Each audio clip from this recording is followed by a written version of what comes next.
And welcome back to Reality with Reality Hub, and we're coming to you live, except it's a recorded podcast from Brown Street Cafe in Avondale at 50 Rosebank Road, again with our special guest, Ed Amon. Hey, how's it going? It's good to be back, Rob. It is good to very have you good guys to be here. back, and it's very, very good to be back here, sitting with my coffee in front of me at the wonderful Brown Street Cafe. Yeah, and it's fantastic. I mean, you can hear the hustle bustle of a moving country at the moment in the background, which is fantastic, which is great. Which reminds me, we're at level 1, guys. Yeah, we're at How does level that feel? 1. Feels good. Feels good. Feels It feels almost as good as my eggs Benedict. Yeah, I'd have to say that. Make a comment around the opening music. It reminds me of a generic version of Chariots of Fire. Have you seen Chariots of Fire? The movie? Yeah, Chariots of Fire. Yeah, it's okay. like somebody wants to create that mood, you know, but they couldn't actually use the exact Chariots of Fire music. I'm pretty sure I just bought it off a one of those generic places, which was But you bought it, so- entitled as Inspiring.wave. Yeah, well, that's why we chose it, because it felt inspiring. It is felt inspiring. uplifting and motivating. Which is all of our hopes and dreams for this podcast and for everyone listening. Oh yeah, listen to it. Tell other people to listen to it as well. Not just listen to you by yourself. This is true. So, Ed Amon, what have you been up to recently? Have you been keeping up with your podcasts Yeah, and stuff? I've been doing my podcast certainly every has. week. I see them come up on my feed. Yeah, they've been. It's Baboon Yodel. Please listen up. It's Oh, yeah. Aren't we the worst hosts? yeah. Yeah, come on, It's from Steve. Baboon Yodel, in case you didn't already know. Yeah. But you're so common on our podcast now. Yeah, and it's a very it's a load of bullshit, the whole podcast. But you have to if you want to take your mind off from the seriousness of the things that are happening around you, you can just listen to it, and we talk about the most stupid things that are out there. I mean, our last episode was based on just going over talking about different teen slangs that are being used nowadays. So, we just right. pick up something and then we just start What are the talking about it. top 3 teen slangs we should be aware of? Well, there's one which is called fire. Everybody knows fire? I've heard of it's like a fierce fire. Oh, yeah. or this is fire. I mean, right. whatever Steven's eating, it's fire. It's like, it means it's great. What did we used to fire. say in our day? It's cool.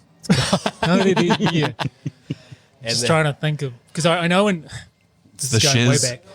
It's the shiz. Is that an Americanism, or is that? It's very American. Yeah. All of this is American. Because we seem to inherit a lot of the American cultural yes. words and phrases and We adopt slang. And, Yeah.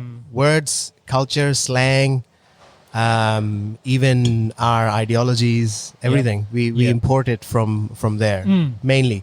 And it's only a parliamentary system which is kind of adapted from the colonial part of it, like from the UK and the English. Yeah. But everything else we import not from the UK. It usually comes Yeah. from Australia or from America. So why do you think that is? Because I remember growing up and watching American TV shows and action shows and movies and being so influenced by the music and the pop culture. Yeah. And a little bit from the English perspective, but you'd think New Zealand being a former, well, is it a former? It's it's Well, an independent. Maybe it's as simple as the United States sold us television programs cheaper Yeah. than the United Kingdom Yeah, did. maybe. Yeah. But you can't help because you switched on the TV or you turned on the radio and it's predominantly all American stuff. Yeah. It still is to a It's large still, extent. yeah, it still is, and it's not something bad. It's just that their culture has just overpowered everything else. I mean, they make good movies, they make good TV shows, they make a lot of things that people like, and Yeah. that's what you adopt. It's nothing. It's nothing. There might be something sinister about it, but generally, if somebody likes something, you can't really blame them. Yeah, and I guess all the big tech companies operate out of Silicon Valley. Yep. I think all our social media stems from there, Yep. and you've got, all the big movie companies and then Netflix and what have you. It's just the whole Yeah. epicenter of social influence, cultural influence. Well, I, for one, am grateful for The Greatest American Hero. Because that was a cool show in the 80s when I grew up. You probably don't know it, Ed. I do. No, I remember don't that. know. What's it all Yeah. about? I know that even though the theme song. It was Believe it or not, I'm walking on air. I love the way you're singing them, but you don't know the words. That's great, Ed. I know it from Seinfeld. Do you? Because I'm a Seinfeld nerd. So George makes a telephone message, like an answering machine message, which is based on these lyrics. Believe it or not, George is in at home. Yeah, that kind of thing. Well, yeah, so he was just an ordinary dude who found a suit. And when he puts the suit on, he can fly and do all sorts of things. But it's every sort of child's dream to become a superhero. An ordinary man becomes superhero. I wonder what the greatest Kiwi hero would be, or the greatest Pakistani hero would be. You know, someone, an ordinary man, and he does this thing, and then he can fly.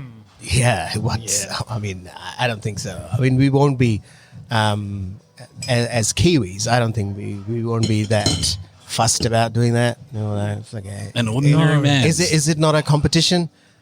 Nah, it's all right. Because from my perspective, America is all about saving the world. Yeah.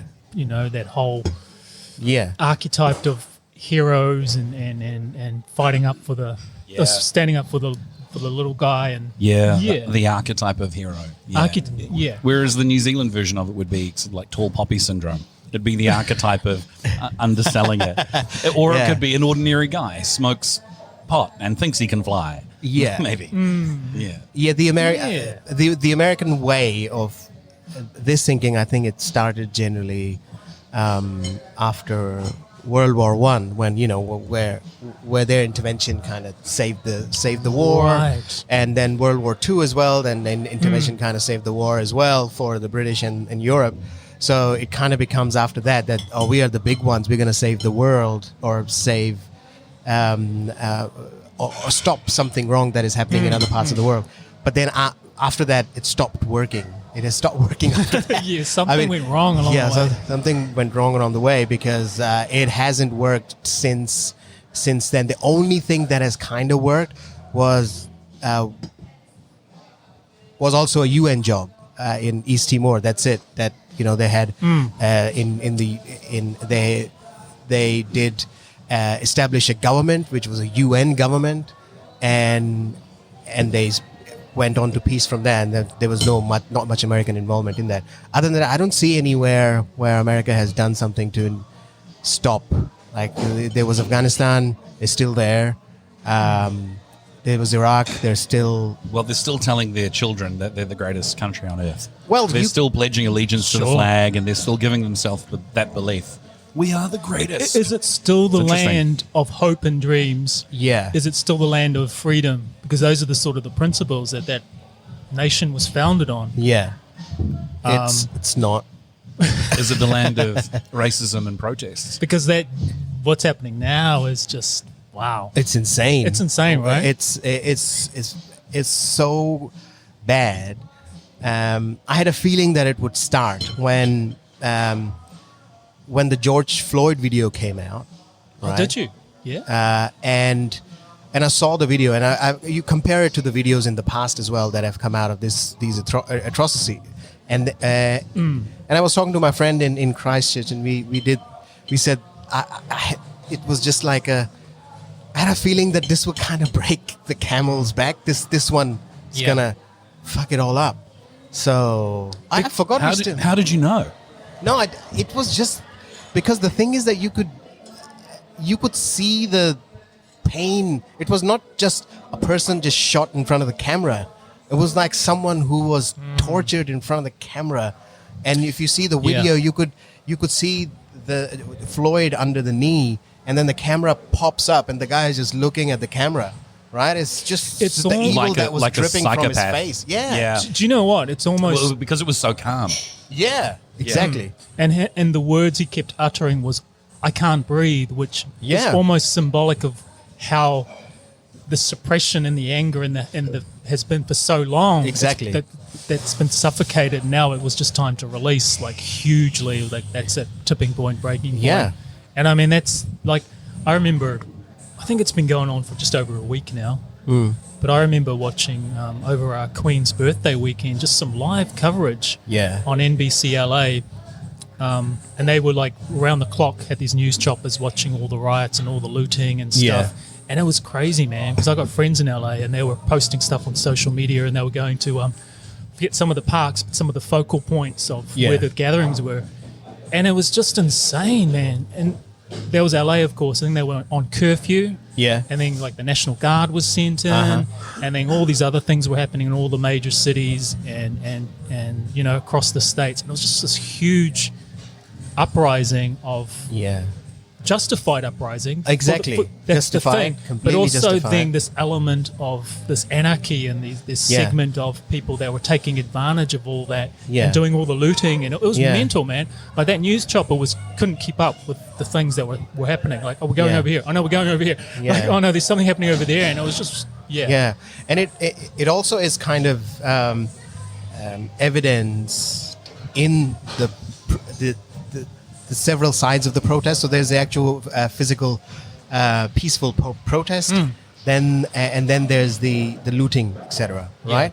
So you can see that in countries which do not have that much inequality that is happening, the protests that happen are usually quite organized in the sense that this kind of thing doesn't go wrong. Only in countries where there is high level of inequity, this happens. So it happens in Pakistan as well. Any kind of protest happen, somebody will say, this is my chance.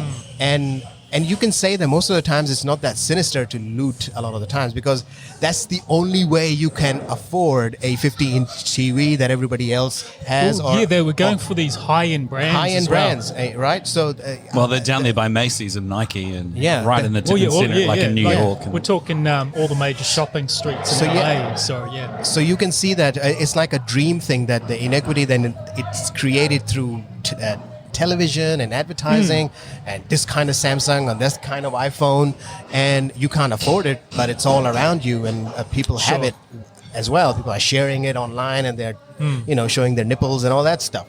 Everything is happening, and within despair it happens to be the opportunity that you do. I'm not saying that it's a right thing to do, but there is a reason. It is understandable. But what you're doing is making clear, reasonable explanations for why people at that level of socioeconomic dysfunction and inequity are looking at that as just an amazing opportunity to get something they could never otherwise have. Yeah. Why not? No one's around. The police are all under fire and Molotov cocktails. One block down, do what you can. Yeah. It's opportunistic. There's a clear disparity between those that have and the have-nots. Yeah. And then, when you remember that there's 40, I think, million people unemployed in the US alone. And probably growing because of COVID. And then coming out of that whole lockdown situation and the economic impact. And then all these businesses just getting looted, it's and the problem was they were like, there were all these, they call them the mom and pop stores that won't recover. That's really sad, Like the guys that sell watches or whatever, or jewelers and stuff. And that, but it's devastating because it's their community. They're the very people who support the community that are protesting. It's raided. your community, it's your well. backyard, and you're doing that. And I get it. You're attacking the system. You're attacking all the other things. Something as well. that represents the system. I think unfortunately, even within that world of people who are suffering the greatest injustices and racism and so on, and for lack of a better term, lower class. Because, I don't know, we don't really have a class system that's spoken of in the US, right? We tend to have a class system in the UK and in other countries. But you know what I mean, right, when I say it. So if you talk about lower class individuals who have highest unemployment, the least to live for, the least opportunities, they even see someone who owns a shop in their own community is at a level higher than them. Yeah, that's completely true, and it happens in moments of despair. You do these things. It's wrong to do, still wrong to do. Right, it's not that if you kill someone by mistake, right, it doesn't mean that you did the right thing. You still did the wrong thing, but it was by mistake, right? So if it's still the wrong thing, but the thing is, one thing to notice is in the narrative to start confusion or make that side the bad guy. Is that happening? The opposite side starts to say that, you guys don't want peaceful protest. Look at yourself. Look at what you're doing. Look at what you're doing. So that happens. I'm used to it because in Pakistan it used to happen all the time, and that's what happens. The government or the agencies, they start saying that. I mean, you say you are peaceful, but where's the peace, right? Right. And Right. so then the side that is being crushed kind of becomes more crushed and become more angrier that nobody's listening. So the anger then doubles and triples. And what are you going to do then if an angry person is an unreasonable person?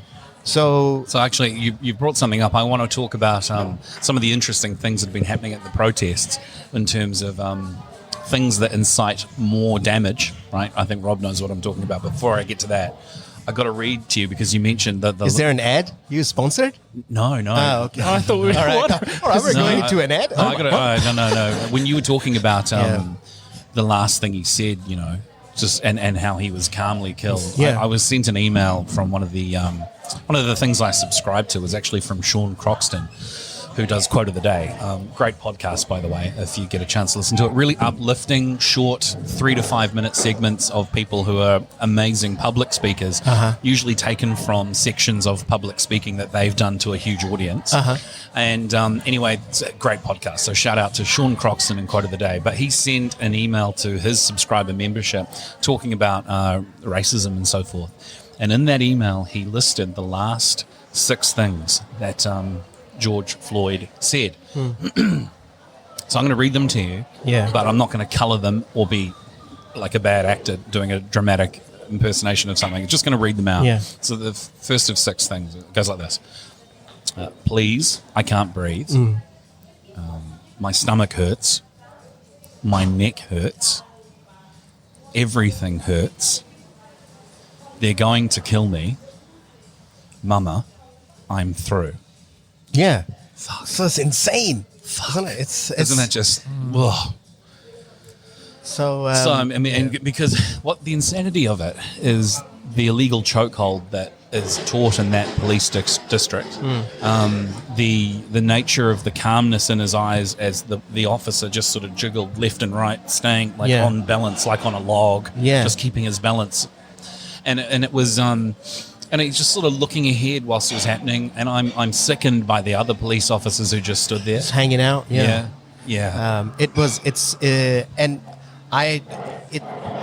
That's why I thought that it was not just somebody just got shot, right? It was like somebody was killed sustained by their bare hands, so to say. It was like a sustained slow murder. Sustained slow murder. Yeah. And they knew that he would. If you do that thing for a long time to a person, you know that they will die. So it was so that and that kind of, and the words he said were so just universal that can just be the poster words for any protest which is birthed from inequity and poverty and years of suppression. And the words he said is just even though he was speaking about himself on the deathbed, so to say, on the death street. Well, that happened over 8 minutes and 46 seconds. Fucking hell! You know, talk about a slow death. Yeah. And talk about and all the while this dude's knee was being pressed into his neck. Yeah. So I wanted to bring that up because I have every sympathy for people who feel that he represents the reality of life where they live. Yeah. Like he represents a shitty thing that happened. Yeah. But this is not the only time this has ever happened. He's a representation of something that's common. Right? Common, yeah. Right. So it's enough to just be up in arms about what happened to him, but then to realise that it's actually a representation of something that's normal. Exactly. So Because this is something that's been going on for so long. So long. Under the radar, but it's just that now through social media and we're capturing it and seeing it and it's being talked about more. It's been and also happening for a long time. And also people start learning as well. Like you see the protests that happen in Hong Kong, and that was a very social media based as well. You know, you could see videos all the time. So people know when to stand up and when things go really bad, right? And sometimes people want to protest on some things which don't really matter, and you know that why am I going to this shit, right? But this was something that you knew from before that all right, this is gonna blow up, and it has to happen. Yeah. So Hong Kong is a really interesting one because what seems okay. So I want to get into how this broadly affects the whole world because it's a symbolic flashpoint of something that ignites each country's own sense of whatever is unjust. Yeah. So when Paris Goebbels and Stylebender put on their social media, come down and protest in Auckland, we'll walk down to the American embassy. I thought, and I mentioned this in our podcast last week, wow, this happened all of a sudden. I'm really surprised that they're jumping on this bandwagon. Yeah. But what I've come to realize is they're not really jumping on someone else's bandwagon. They're using that as a reason to express their own bandwagon. Yeah. And they're going to sort of say, all right, well, we're not perfect and we've got this to deal with and this is our issue. Yeah. And I accept that. But I think it's really interesting how it's inciting lots of things around the world. And some of it really needs to be called out and called out. It's necessary. Yeah. The Hong Kong one, though, is really different because they're dealing with China.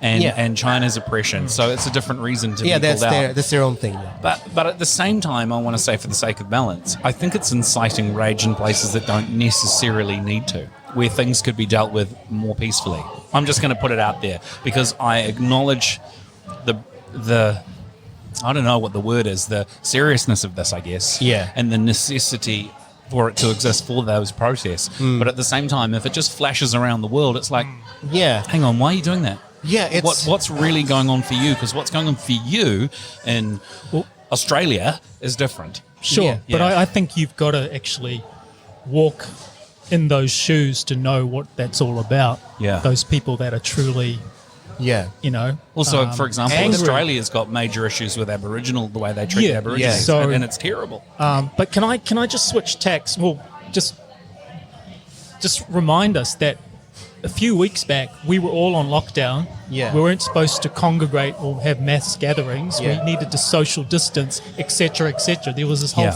pandemic called coronavirus, COVID-19. And then suddenly in the States, all these huge mass gatherings, no social distancing, no lockdown, no nothing. And yet, And what not happened there? everyone wearing masks. So I find that crazy. Well, how their cases have switch like started that. to increase Have they? now. Have you seen that? Again. Yeah. So the whole world now, cases are starting to jump again. We are in a good position because We had so few have- that our protests probably meant nothing. Yeah, in terms of caseload. and our protests happened at that time where we already have like 10 days of no cases, only 2 cases left who have them, and testing ramped up. That's why I was quite. If it would have happened at level 4, we might have had some trouble. Oh yeah. But because it happened at a tail end of level 2, Yeah. You breathed a sigh of relief. I was. I still wasn't in favor of going to that because I knew that how the dangerousness of it and what precautions are needed. But I was kind of calm in my heart that if it was happening when we had like 80 cases every day, then I would be like, holy fuck. Sure. But this time I was like, even though there are rules, I think we'll be fine. It's okay. And that's why you have to be a bit not flimsy, flexible around the rules as well. And if you see the police statement that came out afterwards, like all the media were kind of talking to the police commissioner as well as Jacinda Ardern. Why didn't you do it? Why didn't you do it? And they just kept saying words and stuff. And then police released a statement that they said they didn't want to create a tension. It was all peaceful. They didn't want to create a tension. Well, that's reasonable. If they were a peaceful protest, then that's cool. And I think that it was a pragmatic step that they took, that they didn't intervene, because obviously, if they had intervened, there would be pictures and videos. There'd be all sorts of the whole sort of thing. So we'd see it all. They understood that it's fine, and it's Kiwis. Kiwis are chilled out. Right, and they'll do their thing, and then you go, and then we will have a protest registered, right? Yeah. And we were lucky that it was happening at the tail end of the whole thing. Hang on, did you say protest registered? Yeah, the protest. We registered a protest. I mean, it was documented. It was properly organised. It was they applied with Oh the no, council. not registered. Registered in the world's mind. Right. Right. Not We- officially like- registered, but not- Acknowledged it Acknowledged. occurred. Yeah, it Yeah. has occurred. It was peaceful. Nothing, and it was kind of another thing to show the world from our side that look at this, we did it. I mean, we did it quietly, nicely, and the whole. Look at New Zealand; they know how to protest. and I saw. And Look at New Zealand; they know how to stamp out a pandemic. Yeah, follow our example. And I saw some Instagram videos as well. I mean, more than half the things that were said were anti-government, and it's fine. Nobody Yeah. said anything. Yeah. Nobody. I thought it was going to intervened. bring up a lot of Treaty of Waitangi issues Yeah, because I'm sure there's more of that to come. I thought it might have. They should have, but it didn't. Right. Because you. would There are see- avenues for that. There are appropriate places to go for that. Yeah, and then Yeah. we had the whole Ihu Matao thing Yeah. with that as well. But Yeah. still, it was not that big. Yeah. As compared to this protest, as it comes full circle of what Rob said in the beginning about the Americanness of a cause of a thing. Like, we identified with it more. So I was having like a big, huge fight with someone on Facebook. Fuck. Not on the Oh. street. Around Someone you know. we were someone I know. Is this one of those, what do they call that, online? Keyboard warrior bullshit. Keyboard warrior, yeah. Yeah, so I was being a Is it, warrior. is it a case of you shouldn't read your own comments, or this is actually a friend? Yeah, it's a friend. It's a friend. Okay, It's a friend, okay. and it's fine. I mean, we butt heads all Yeah. the time. Okay. So my thinking was that, I mean, okay, we can have that protest a week later, because I was still concerned because if you look at the amount of tests that are happening here, I was still a tiny bit concerned, and I was like, we shouldn't be breaking the rules, and I gave the reason because of the explosiveness of it, because we had a few things happen in Pakistan which is just spread through wildfire for 2,000 to 3,000 people in 4 days time, right? So I was just worried about that. We were just discussing.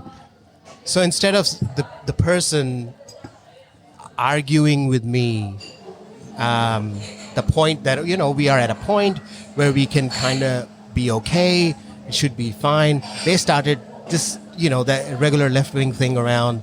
Oh, so you don't care about this shit. All you care about about the virus. And I said, what the fuck are you talking about? 5 days ago, you were the one talking about the rules. All of a sudden, you don't care about the rules. What the hell happened? God right? damn lefties. And so I was saying that, and I usually don't say this. Yeah. I usually don't say that. And then it went into a personal, because I didn't want to do it in a public situation.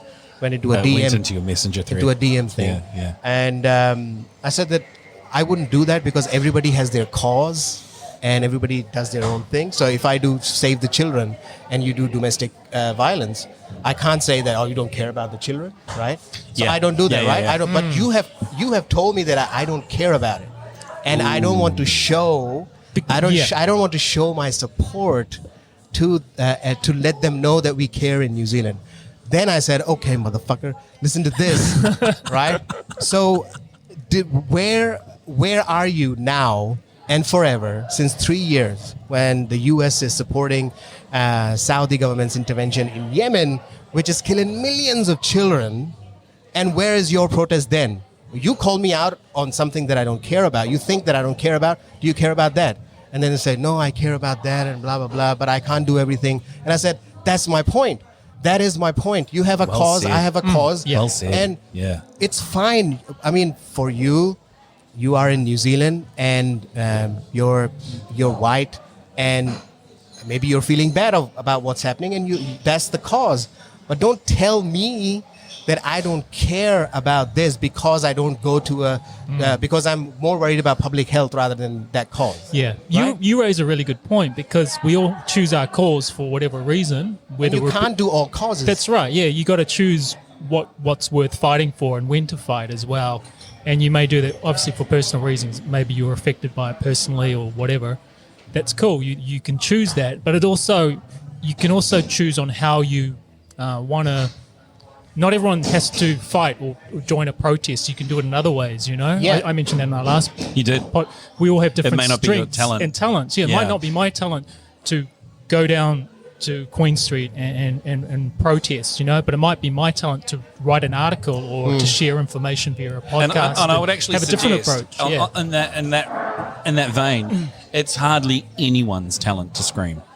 So in that vein, Rob, you're probably right. Most people could express love for the world and useful you can change changeable your behaviors own, by the way they do things. You change your own more world. than they can walking in a group and screaming. I'm not saying we shouldn't protest, but let's be honest. We should. It's a we should. standard default. We don't often think about all the other things that are available to us, like Other you're ways, saying. other channels of approach and other approaches. Yeah. And violence and anger, what are you going to get back? You're going to get Violence and anger. consequences back, right? Yeah. So it's a tough one, but And it's fine. I think it's happening on Sunday again. I think there's this Sunday in Altus, and I will go to this one to see what's happening and maybe say something loudly. To register. Yeah, to register a protest. where I might just do a. No, I won't do that. No, I'd be really interested if you see. I wanted to jump to this, Rob, because Rob and I have talked about this. But in the United States, people have been reporting some strange behaviours coming out of certain protesters and certain events occurring. One is people dressed totally in black and jackboots and stuff and masked up are doing really inflammatory things. And so you'd have, for example, some ordinary black folk from their ordinary in that they're from that's their community. They know they live there and they're protesting in that street.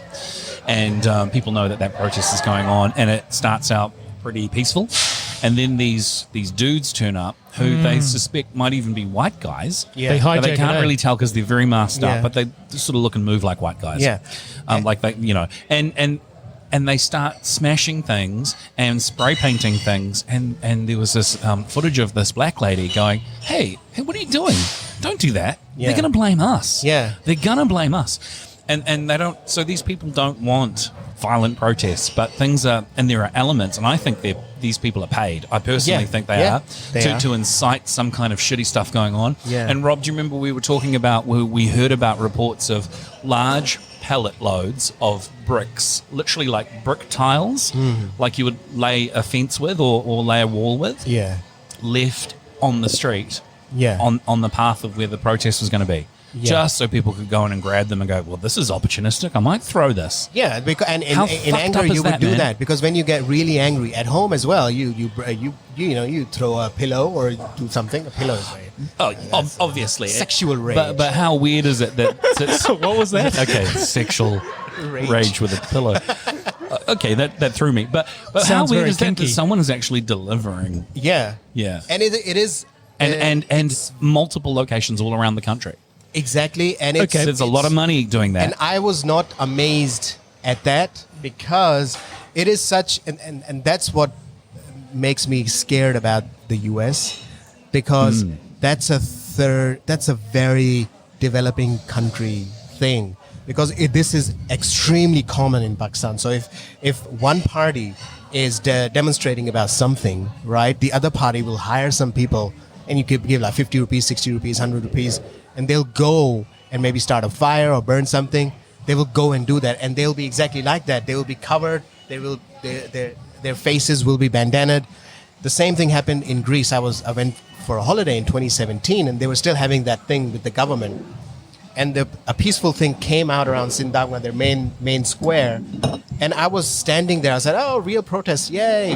As a tourist, I was just standing there, and I could see like 6 people dressed up in black completely and had God. bandanas on their face, and they had just the cans like that in their hand, or cans of Coke, they were just darkened. And I was like, fuck, this is gonna go Like shit they look like they're completely. ready to do something. And that's what happened when they played out. And they were just hanging on all the time at the square. They were not with the march. So the march came in, Yeah. and they were going to do a sit-in in front of the parliament. So as soon as they came in front of the parliament, these 6 kids, they started throwing these things in the parliament. So there's like color grenade bombs kind of things. Oh, so yeah. they hit the place and red smoke comes out. Makes excellent news footage, doesn't They it? started doing Yeah. that, and I was like, fuck, this is happening in Greece as well. It happens in Pakistan. And when I saw it in the US, I was like, this is Look, this is so. I think that this stuff is This is planned. sad. I think Can there are yeah. organizations that are doing this, and I don't want to steal your thunder, Rob. Go ahead, but I think someone's doing this. You brought up this point, so I did a little bit of research. Thanks to Mel Fabregas from Veritas, Mel Fabregas, and he's got a Veritas radio, and Good podcast too. yeah, he's got an upcoming episode with Ralph Epperson, who is a writer, and he's also a conspiracy theorist, but he's written books about the New World Order, the Unseen Hand, the Deep State. So I thought I'd just throw this out. Jesus Christ! I enjoy those episodes, but I'm burning inside. Why are you inside? burning? Oh, I hate that conspiracy theory things because I listen to you. You guys have introduced Yeah. me to these people. Yeah. And I listen to them, and I'm like, oh fuck. And then I say, okay, I'll Because listen you to the hate whole thing. that we gave you some people who are crazy to listen to, or because you think they might have a point and then that's really terrible? No, they're crazy to listen to. Okay. And then you feel that you feel like they might have a point, and then you start doing, and then you, as I do with other news, you say that, okay, well, they've made that claim. Where is that coming from? And then I look into it, and that's completely bullshit. And that's how I got to Dr. Kaufman as well. Kaufman, we can talk about that later. And he was making so many claims, and I said, this doesn't make sense. And then started doing research, and I was like, it's full of shit, this guy.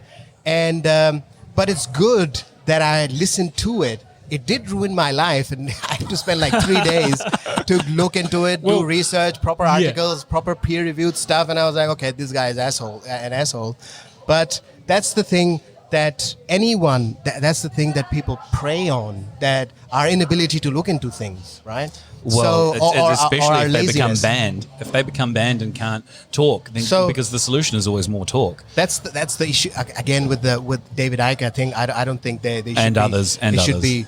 I don't think it should be banned. I mean, if you ban someone, you give it more legitimacy anyway, Yes. right? You Yes. ban it, you make it sound like, oh, you're afraid of this something. If they've made a video, you make a video. You know, just have a You video. should be of- able to point for point dispute the things that you dispute disagree the things. with. And Yeah. there's a few people who have done that on YouTube now on David Icke's points, and also with Kaufman as well. But the thing is that the scientists, etc., they don't really want to get into that stuff. Because it affects their employment. It affects their employment. They don't want to get into that back and forth. Which is around really this thing. unfortunate because we need the scientists to get involved because they're making scientific claims. Yeah, exactly. So we need scientists, not lay people, going, well, this is where this is wrong. Well, or maybe you have a point the here, thing but is that this is, you know. the scientists do their research, but the scientists don't have the scientists don't have those charm and capabilities to come. I mean, like it's a bunch of Because nerds. they talk like this. It's like and a listen, bunch I've of- got a couple of points to make here. A bunch of nerds don't really have never made a video or a podcast or anything. Yeah, But yeah. then you go into a research and then you find out things like the most basic thing that Kaufman said, that there's no virus. And I was like, holy shit, this is a big claim. And then I went huge into claim. it. Yeah. And I Yeah. went into it and I found out where he was wrong, what he's talking about, and then I said, he's completely wrong with whatever he has said. And Thanks, Jeff. but- Jeff is just but- clearing the table, and now he's part of our podcast. Sup, Thank you, mate, and thanks for letting us be here. I appreciate it. This is great. Yeah. Thank you.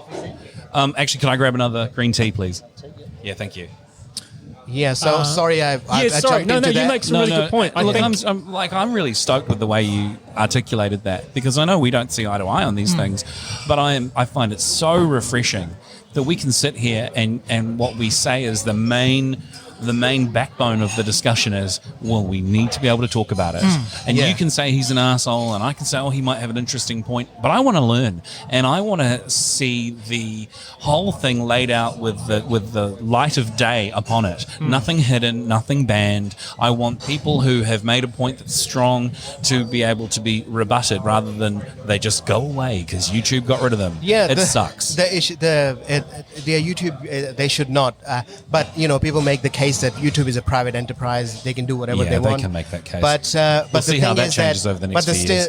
But still, the thing is that if the private enterprise is kind of a monopoly, then where does that go? If it was, like for instance, if he was put in jail, right, David Icke or Kaufman, put in jail for whatever he said, obviously that's completely wrong, right?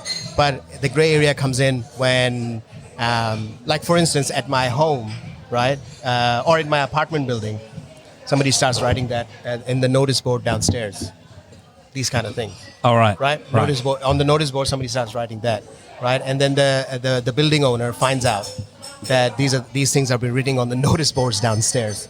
Right. He has a complete right to remove them, and he also has the complete right to warn this guy as well. However, if it's a government-owned building, that's a different situation then. No, I get the analogy you're making about freedom of speech, because freedom of speech is about freedom of me standing on the corner on a soapbox, literally the whole idea of standing on your soapbox and yelling out, praise be to Jesus and Jesus is coming, and having my right to declare all kinds of things for people because it's my freedom of speech. But the thing about YouTube is it's not really speech in an audio sense. It's not live. It's a recorded thing, and you can make the case that it's a private enterprise. The trouble is, without being able to express on these digital platforms, because the way the world is going, that becomes a major impingement on your freedom now, because we are all communicating digitally. That's the point. Street corner. That is the point. So the one point of view is that, well, it's a private enterprise. I can do whatever I want with it. Right, I can serve whatever kind of ketchup I want from my restaurant. Nobody can dictate it. But you are completely right that if this is the only way, or 99% of the way to communicate, right? Yeah. Then we need to make a new rule about it. I mean, the freedom of speech constitutional rules in different countries are hundreds of years old.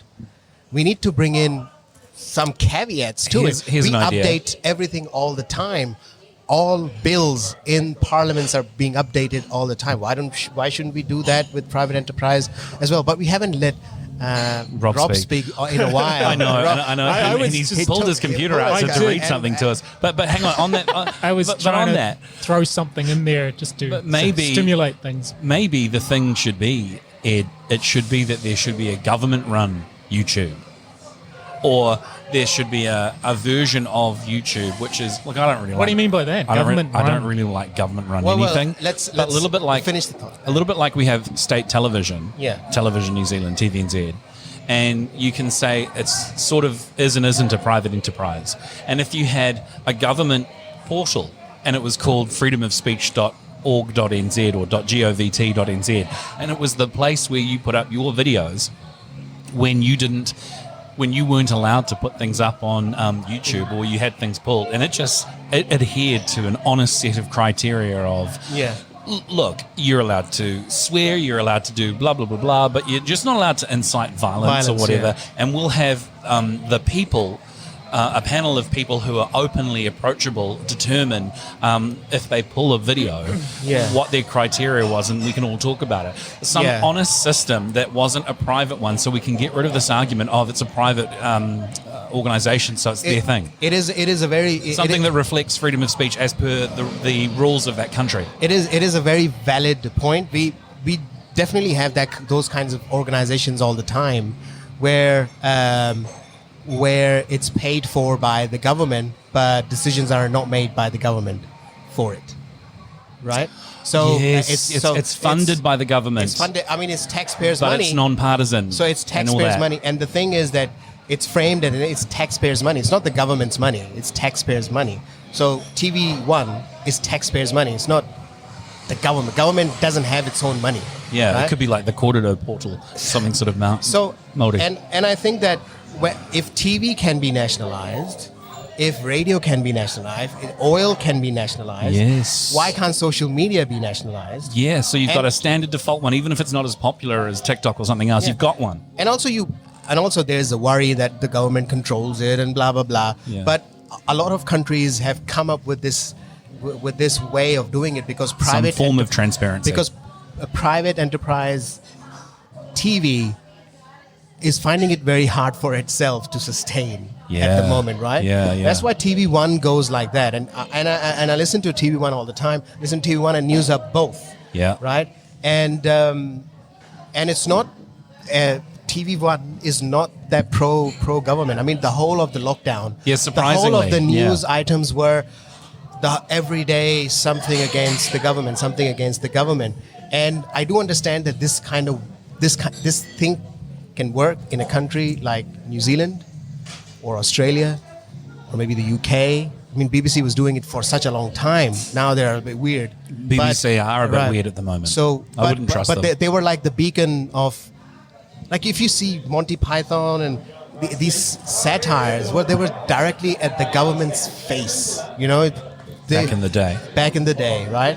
So it is possible that kind of route that it can be taken, and it will remove that private enterprise thing. The thing with private enterprise controlling this is that libertarian view that it's private market can sustain itself and it will correct itself by itself. The thing is, private enterprise is made for its own success. There's no societal. Yeah, Google's not doing it for free. Yeah, so there's no societal thing. It's not an NGO, right? There's no societal benefit that they are set up to give. Yeah. Right? They are giving. Are you filling up a need? They are filling up a need, and they are getting the money for it, right? Yeah. And not from you directly, but they have their business model with advertising and all that, whatever. They're earning money through it. So the main function is when an enterprise is set up with the idea of creating this benefit of free speech, then that's a different thing. And a lot of the times the government enterprises are set up in such a way that private enterprise can't be trusted for general public interest. Right? That's why nationalization of health system in New Zealand, in the UK, has worked far better. We are less nationalized in the UK, but we are far better because it's more in the interest of the common man, that I don't have to worry about, oh my God, what's my insurance? What's my co-payment, and who's my dad, and if you hear somebody from America talk about their what to do when they get sick, you're like, I'm just gonna die. Right now, I feel something, I just go. Right? Yeah. I just go. I don't have to worry about some stupid paperwork. And so spoken like the newest New Zealander I know. Yeah. So that's why it's kind of a very tricky thing, and it needs some honest people to create that system. Yeah. So that it has a 50-50 compartmentalization of something which is beneficial to the people and also to the government, right? Yeah. Private enterprise can't do that unless they are an NGO. They are based because of that. I hope something is set up like we've described. Rob, hit it. I know you're busting to say something. You've been so where patient. have we gone, man? Jesus. We've gone on so many tangents. Let's go back to where we were. I was literally going to bring up. So this episode from Mal Fabregas, which is coming up, is entitled "Divide and Conquer: Planned Chaos and the Engineered Civil War." So it's pretty heavy going. Yeah. But in light of recent events, Sure. in terms of, is this playing? Well, that's gonna be a good episode. Is that playing down that path of, hey, hang on, Yeah. this is where it could be heading? And you raised that point of these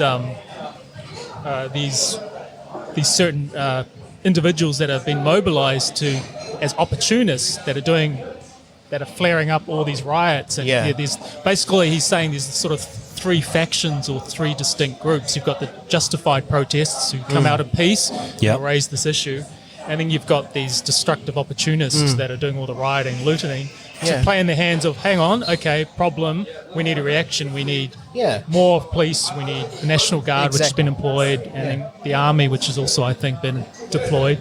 And then you've got the anarchists and communists who have been mobilized in certain cities and states as the other sort of distinct group that are playing out. So it's sort of playing out in front of our eyes. But what's the end game? What's the big picture, and where's this going? It's I love like, it when ooh. anarchists get so organized that technically you could say you're not being that much of an anarchist. No, the thing is, the thing with protests is, and I understood that when I was in Pakistan as well, a good protest is like a 6-minute comedy bit, right? Right. It's not a one-liner joke. It's a whole bit, 10 minutes, and you are building it, and you have a pattern of laughter. You're going and going and going. Like and at some point, where you did like a pause for effect, or just before the punchline, somebody just butts in from the crowd, and it ruins the whole bit.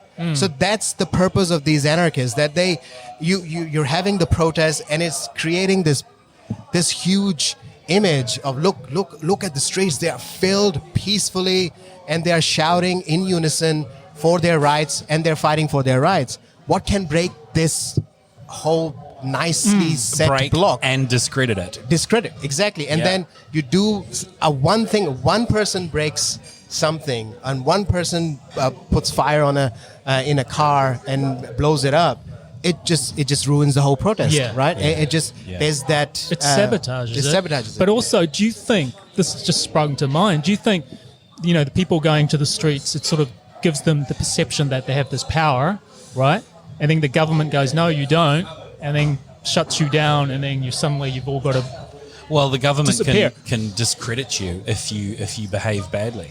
Yeah. And But it's sort of playing into their hands. It Like, plays hang into on, their hands, you're yeah. not protesting peacefully. We need to the best look thing, after you. We need to the best start thing doing this. anyone can do who has a genuine cause, as angry as they might be, is to protest peacefully and to absolutely manage their own crowd and their own people, so that they can prove that they're good people and worth listening to, and not to be passed off as just hooligans. Yeah. And if you can do that, and if you can organise your crowd to protest peacefully, the world's just going to love you and go, they've got a good point. Let's do Yeah. it. Let's do what they want.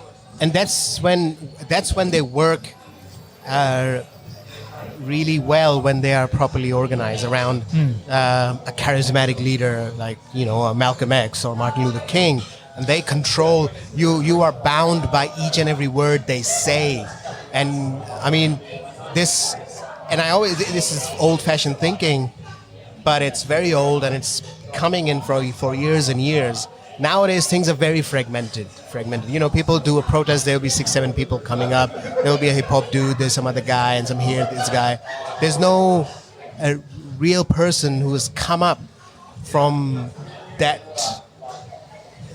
part. Like Malcolm X was a part of that problem. He was a leader in that movement. And he became on top, and then you can... I think- and that's what I was thinking, that this is a great movement, and which is being spoiled and by it's these a- deep state actors. How can Yeah. we stop? How just can we stop these deep state actors? Maybe everyone at the protest signs in with a QR code. I don't know. Deep state. Maybe everyone who's protesting declares at the beginning, we won't be violent, and if you see anyone who's violent, stop them, demask them, take a photo of them, and report them, because we want our point to be made, and we don't want to be ruined by these idiots who, for all we know, could be paid by some kind of controlled opposition. Yeah. Yeah. It is quite possible, but it's just so the whole thing is so fragile that we can say it here, but I don't think it's easily controllable when you're just fucking angry about something. Well, and okay. you can't really, To that point, Yeah. and one of the other things that came up in a protest was some protesters stopped one of the violent dudes, and one of them yelled, "I know who that is. That's a cop. That's actually a cop from Yeah. the such and such police station downtown." Yeah. And he was wearing police issue jack boots. Yeah. He was all in black. Yeah. He had a whole bunch of clothing on that made it easier to be a bit more violent, and that it was padded and stuff. Yeah. And he they got hold of him, they demasked him, and they took photos of him and handed him over to the police. Just Yeah. like handing the police over to the police. But he was clearly paid by someone, and that was his part-time job outside of the police Yeah. force, to go and do True, evil right. shit. Yeah, so they are trying to do that. And Well, the I thing- want to know who paid him, and I Yeah. want to know who's the organisation responsible for financing that sort of arse. Yeah, and also it can just be a not a big ass organization, but just one of the right wing actors around the area as well. It is very complicated in this sense, because it is a protest of ideology, and it's not a protest of, like, for instance, it's not a nurse's protest or a teacher's protest. We need rate increase, and it's not. Yeah. It's not telling someone that what you believe or your way of thinking throughout the time has been wrong. So this protest is making other people feel bad. about their own life, and people are defensive, right? If the protest is telling you that the privilege part of it and the systematic injustice part of it, so some Okay, so if unreasonable they're people screaming Black Lives Matter and you're black or you're brown, what Yeah. you're hearing is actually the world thinks my life doesn't matter, so I have to make this protest. Yeah, exactly. So that makes me feel bad. But no, I'm talking the other way around. So Okay. you are if we are black and we are screaming, am I brown, and I'm screaming that my life doesn't matter, Black Lives Matter, Yeah. right? But inherent emotion in that is that people who are not my color are complicit in my downfall or in my pain, right? I see. So what that makes the other person feel bad about themselves, even though they haven't been involved in small nitty-gritty things, they've just been living their lives, etc. Yeah, But yeah. they would feel that, okay, this is why am I being blamed because of that? Yeah. And that flares up the emotion in them as well. Flares up the opposite side. Opposite side as well, and it is wrong, and I understand. But we have to find out the root of why people get angry at something. So there's a difference. So if it's a nurse protest, you're against the government. You're not against an ideology. You are just saying, I need my right to be paid equally as the doctors or whatever is your protest, right? Right. But this is a ideological fight. So, for instance, these kind of things go violent whenever there is anti-abortion or pro-abortion things. Anything which is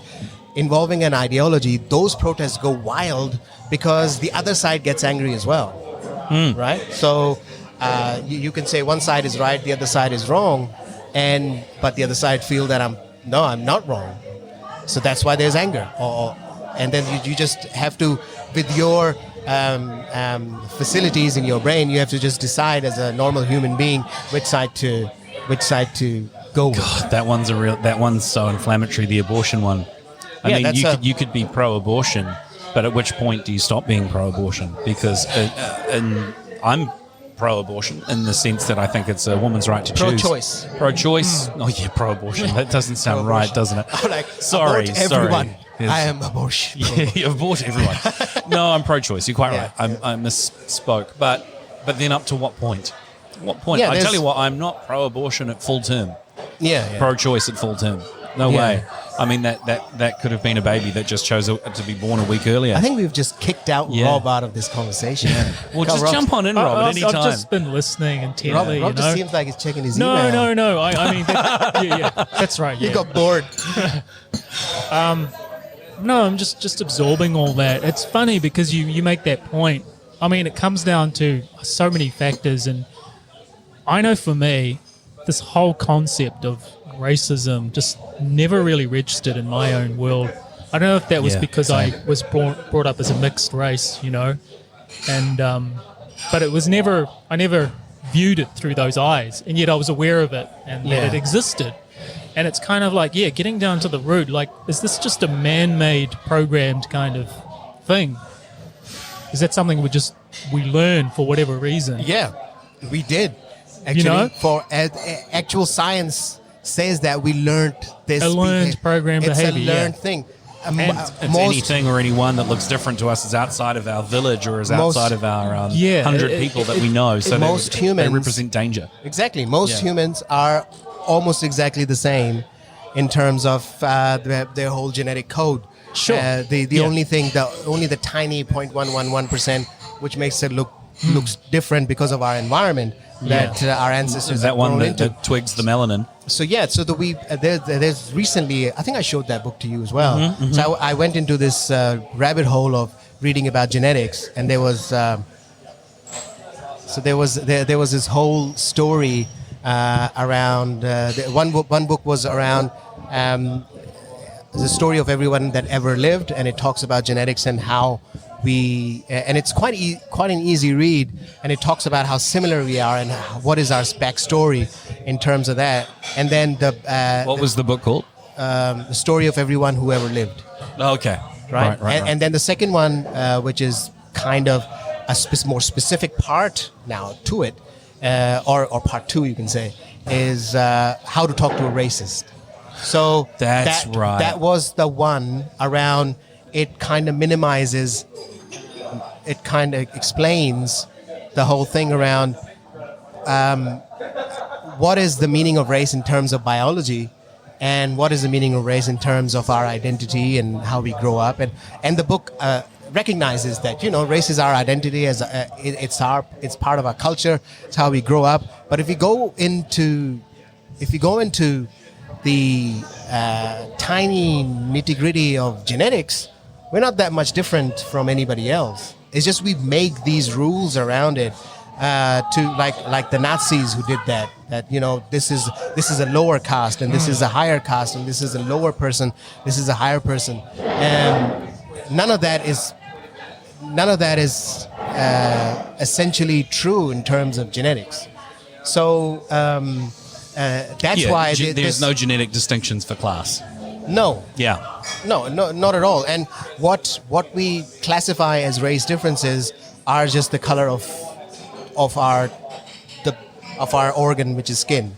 Yeah. That's it. That's it. It's based on the color of one organ of the whole body. I love the way Right. you refer to skin as an organ, which of course it Skin's is. Yeah. Which of course it is the biggest. Boy. Yeah. All right. So it's a good book, and when you read into that, you start understanding the stupidity of people when they put themselves into a place of superiority because of race or the color of their skin or some caste. It doesn't really mean anything. It's either based on your how you grew up, right? The things the planned learning that happens, and the environment you grow up, what your religion tells you, what the ideology of your nationalistic fervor tells you. You know, the Pakistan is a Muslim country. You're all Muslims. Everybody is a Muslim. Oh, Muslims are great. So that is just an outside ideological thing. Biologically, we are not. Doesn't make any difference. Well, So me and Steve are all the same. Yeah, we're both Muslims. judging by recent events, particularly in America, I truly hope that on some level, on a collective level, that we're going to raise our awareness around this, and that things will actually change Yeah. with each individual, and there will be some sort of tipping point. Yeah. If you were to time travel and go into 2020 and you didn't know anything about Yeah. Earth, you'd be freaking out about what's going on. What are these human beings doing, man? Like, what's going on? And also, Yeah. you're completely right that at least it changes something. At least in America, it changes. In other parts of the world, for instance, in New Zealand, I'm looking at New Zealand. I think all the protests and everything would be an extreme failure, right? If this all dies down and people don't develop the understanding of the New Zealand Wars or the Waitangi Treaty or our laws previously, to understand what is our past in that, right? Because that will prove that we were just on a bandwagon. It was just a cool thing to follow. It's not. Oh, it's not that's a proven. really good point. It's not proven now. Yeah. Because it's not proven now because time will tell. But if this happens, If like that happens, after if nothing comes of it. if after a year's time, obviously, I mean, we are at a different stage in placed against America. We are completely different.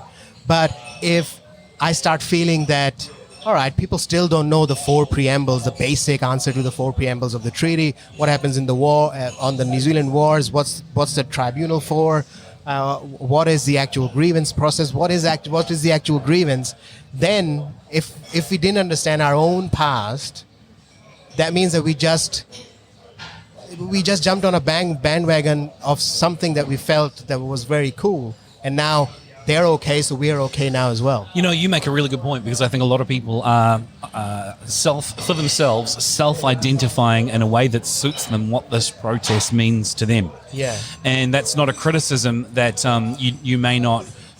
That's not a criticism that you shouldn't protest for something. But what I think it is that you should be more critical about whether this relates to you or not, because you see a guy who is a black man in the US who's treated horrendously, who represents the way black and brown people in the US are treated by police, for just as one example, and you go and protest when really you're upset about the fact that you're in a minority in this country that finds it difficult to have work, employment, good shelter, easy access to quality food, or maybe you have an employment dispute and you identify with this dude over there in another country, but really it's that thing that psychologists and psychiatrists refer to as projection, where you project upon the issue something that relates to you more so than what it really is. And so I think people are finding their own meaning, and what I'd prefer people to do is actually find their own meaning,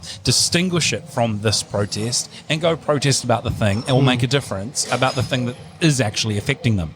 Yeah. So that doesn't diminish what their issue is, but I think people are just getting all washed up and mixing it up together, and that doesn't help. But I do think that I can. I'll just interrupt you there, Rob. Yeah, because it'd be good if Rob didn't speak this entire podcast. No. You're our guest on this on this show, so that's why I'm allowing you to speak. And I'm going to allow you to speak too. Go ahead. Okay, so no, I would challenge you a tiny bit on that.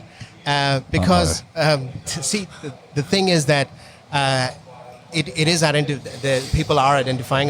People of color, they are identifying with this, right? Yeah. And it's good that they are identifying it, and the fire burns up. That's what happens with Ihu Matao as well. That fire burned up, and it comes back and again and again, and it might die down, but it will come back again as well. And I'm sure people have an idea of their history when they belong to that. If they are brown or Indian or Pakistani or whatever, they are informed of that. I'm talking about those virtual signaling white people. Virtue signalers. Yeah. Sure. Virtue signalers. Yeah. Yeah. I always say virtual signalers. What explain? What's virtue signaling? I picked up that phrase for the first time from the Joe Rogan Experience, where he talked about people, particularly white folk, who would express some kind of woke attitude towards something, and it's self-righteous about how they do something or treat an issue, and you just kind of go, You're actually virtue signaling. You're trying to show the rest of us that you're one of the good guys by the way that you do this good thing, and it's ingenuous, I think. Yeah, so it's kind of dishonest and hypocritical, because so I'm fine. That's why I said that through time we will know, because there are a lot of people on this bandwagon. The person that I fought with as well on Facebook as well. Sure, yeah. So that you don't care about this, and that's blah, totally blah, and then they're white signaling. as well, And I said, fine. I mean, it's a cause, and I agree with the cause, and I will be in the protest as well. And I'm brown, and I've went through this whole thing in the UK. It happens to me all the time. So I understand that, but I'm just waiting to see this fervor. If this fervor dies down in the virtue signal community, the virtue signal community, if this dies down, so if things go better there, well, and it then won't die stop, down if people are getting points for it. If people let them get away with it. No, but they'll move on to the next bit. Right. Are they willing to learn our own history of what's happened in New Zealand? I mean, it's a short history. It's easy to learn. Yeah. We are lucky that we're not in America. Go 300-400 years back. Look, a lot of people don't know the history. I think we need to have our history on Netflix so we could even find out about it. Yeah, but nobody knows, and I had difficulty finding things to read, so I bought books, Ranganui Walker. Some of that history was oppressed too. It wasn't what I was taught at school. Yeah, and the truth that's come out about the New Zealand War is shocking, and it needs to be told. Yeah, that's true. So that's what I'm saying, that these people who are saying, oh no, it's not about, if you see the protesting, oh no, we're not talking about, it's not just about America, it's our own thing as well. It's not good. I said, yeah, it's not good in New Zealand. Fine. Let's see what happens in a year's time. What are you talking about? Let's see. You're doing what I'm doing, actually. I think we're on the same page. You're being critical in the sense that I'm saying, could you be a little bit more critical in yourself about what you find about this protest that you want to protest about?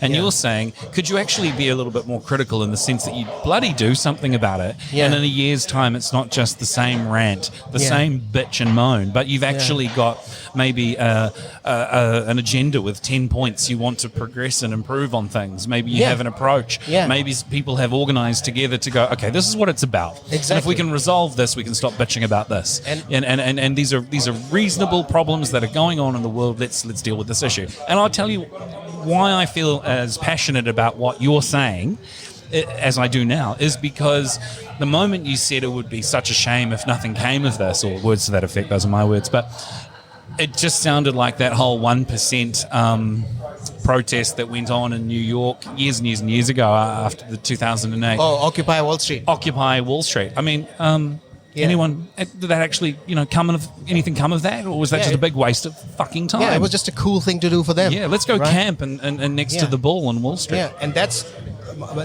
exactly my final point on this is, now we agree, is that, for instance, things get better in the US and it's finished and it starts to get better.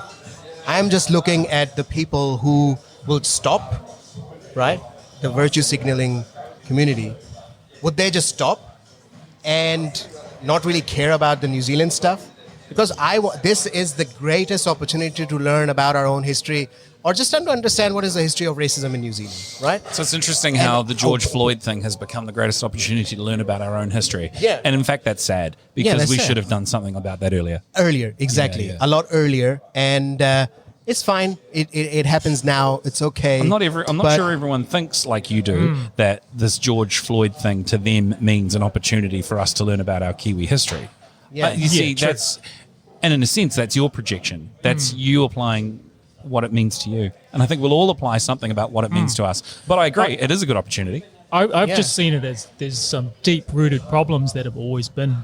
Yeah. And just talking specifically about America, because that's where it's sort of flared up. Yeah. About civil rights, racism, police brutality, a system that needs massive change, and that we're at a tipping point in humanity as a whole of how we're going to treat our fellow human beings, and all this stuff that's been happening is now coming into the spotlight, and maybe things have to get worse before they get better. That whole theory that things have to be exposed completely before things start shifting. And my hope is that it does start shifting and that we do cross that threshold, and not in 5 years' time, 3 years' time, it's going to flare up again or be even worse, or and the world hasn't changed on that level. Well, if you were to move forward in time since the MLK marches of the 60s, you might think for a moment things got better, but they seem to be right back where they were. Exactly. Yeah. In some ways. Yeah. I think we've done 2 steps forward, 1 step back. It's still a step forward improvement, but it's just a step. Still, we just let our guard down. We don't really, in terms of the American system, they haven't really, took it to its finality, the project of equity and equality, and just shedding over the burden of slavery. They didn't go. They just came to a certain point, and then they said, "Oh yeah, it's okay. It's fine. Let's chill." And then all of a sudden, things starts to pile up again because the system is not improved yet. So that's the thing. That's the problem that happens. Well, I think that's about the length of one of our episodes. Jesus Yeah. Christ, So- our Lord and Savior. Yeah. So just You're my favorite Muslim. Do you want to finish up with something? Rob? just in closing, shit, hasn't it been one flippin' hell of a year so far? Yeah. What do you guys see for the second? I mean, we're fast approaching the halway point of the year. What do you see for the second half of the year? What would you like to see? It's To end obvious. on a I'll good hold note. mine for the end, but you go. So, It's obvious what's coming next. No, Or for what you think is coming is what you For what me- you would like to see happen. see, So- half my brain is extremely happy that we are at a space in New Zealand that even with all the back and forths during lockdown time with people, but it just came around full circle, and we are on the good side of it, and back on the road again. Doesn't matter what people thought. Doesn't matter people agreed. thought if the lockdown was no good, but this is this, and everybody pointing fingers. You care about the dead people. You care about the economy. All that stuff. At this point now, doesn't really matter. We are out of it. Look, I've still got And- some strong opinions about that, but I think we deserve to all celebrate and go, hey, we're here. We're out of it. Yeah, we're out of Yeah. it, and we have a chance to understand that all this bickering we did Let's- at that time maybe was not that useful at all from both sides, right? We should have taken stock of ourselves as human beings rather than bickering to each other. And a lot of people Yeah, did that. If you yeah. listen to Some people did, yeah. Rob talking about it, Rob didn't give a shit about anything. He was like, okay, let's just get inside. Let's just get this done. We have this chance. And You've I was- actually been listening to our show. I was quite have been amazed. listening, yeah. I was quite amazed at this because Yeah. I can't live like that. I'm always, what did you say?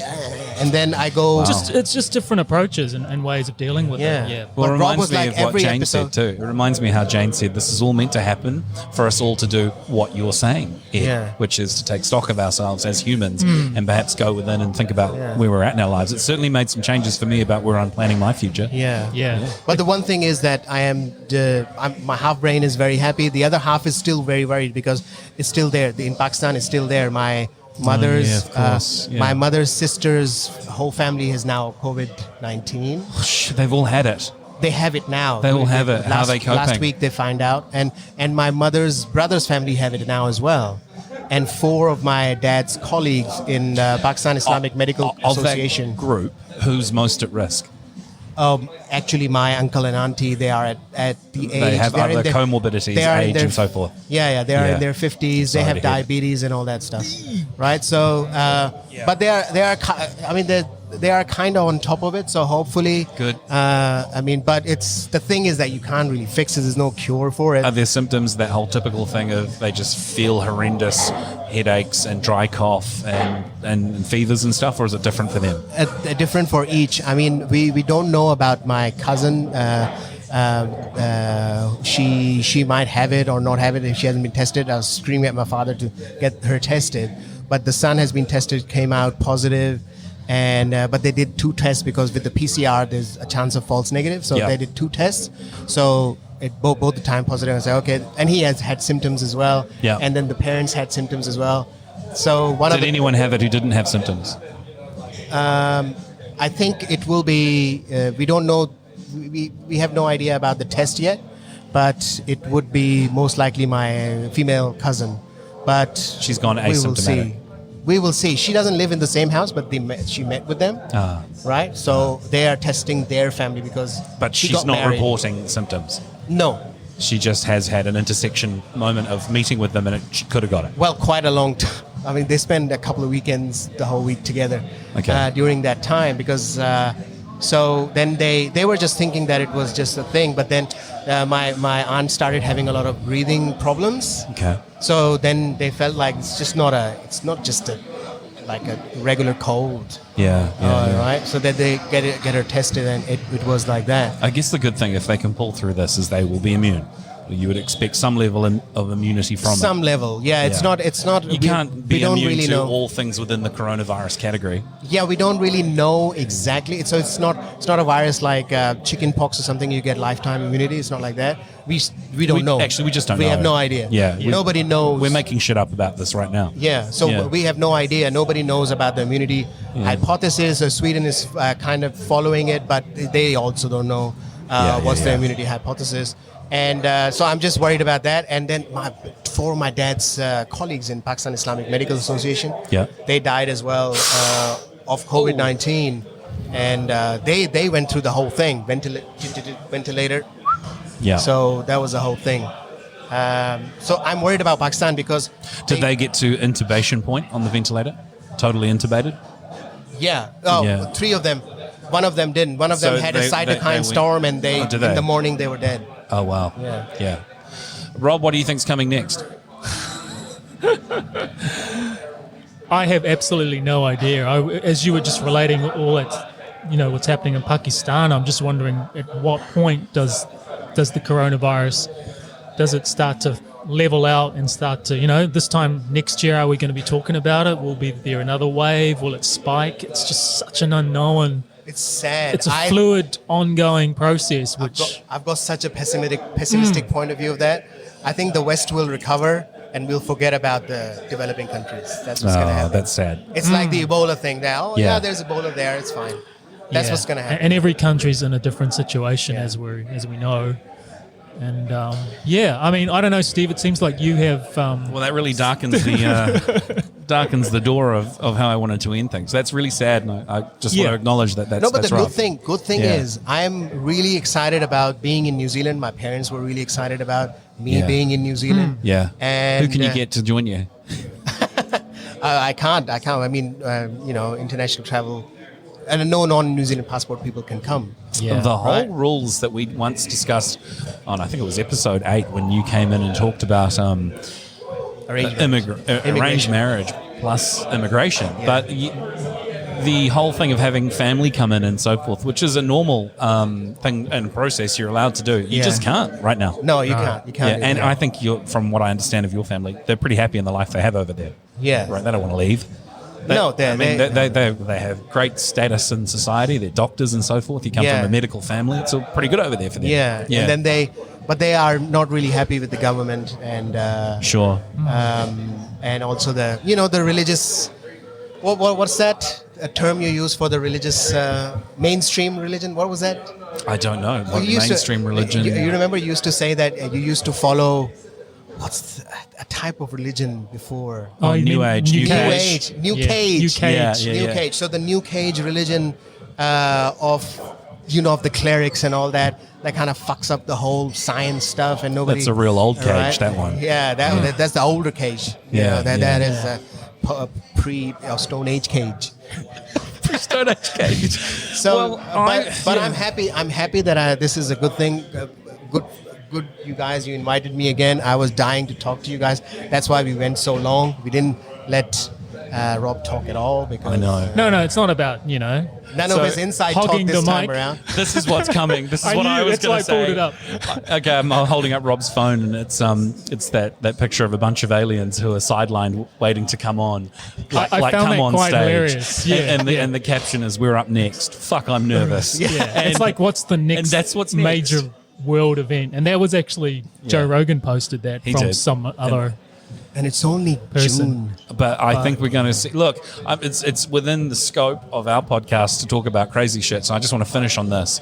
I think the aliens are next. I think It's been- you can, as a listener, right now, Google search sightings over Idaho. Mm-hmm. Don't even put in the word UFO. Just sightings over Idaho.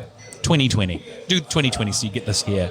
All right. And you'll get stuff come up of the most phenomenal light display in the sky, which people are saying are aliens, and I'd have to agree they probably are. And here's the really interesting thing about it. The government's finally given up, the US government, on saying, oh, that was one of our weather balloons, or oh, that was a natural phenomenon, that was swamp gas. Yeah. No, it's aliens, and we're just getting acclimatized to it. So that's what's next. And one final question. You had to end it with Yeah, that. one final you question had to to end you. it with that. folks. So if it feels like District 9 out there, out there, all of a yeah. sudden you'll know why. That's right. Hey, we're all aliens here anyway. One final question before we go, and you just have to give a one-word answer, okay? Who's going to win the American 2020 election, Trump or Biden? Trump.